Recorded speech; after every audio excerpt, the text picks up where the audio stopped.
ভাইরে ভাই, কি একটা কথা দেখেন, মাশরাফি এখন বলতেছে তার মেয়েকেও নাকি কোটা আন্দোলনে সে মাশরাফি সাহেব যেতে বলেছিল। তো যাই হোক, সে সময় ওরা যায়নি বা গেছে দেখতে জানি না। এখন আবার আজকে একটা নিউজ দেখলাম যে ডিপজল বলতেছে তার দুই ছেলে নাকি কোটা আন্দোলনে ছিল, মাঠে ছিল, আন্দোলন করেছে।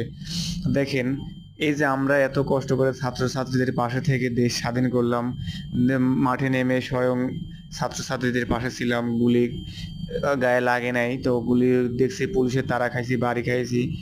এখন ঘটনা হচ্ছে, ওরা যদি ওরা ওরে ওরা মুক্তিযোদ্ধা নিজেদেরকে দাবি করতেছে, কিন্তু আমরা করতে পারতেছি না।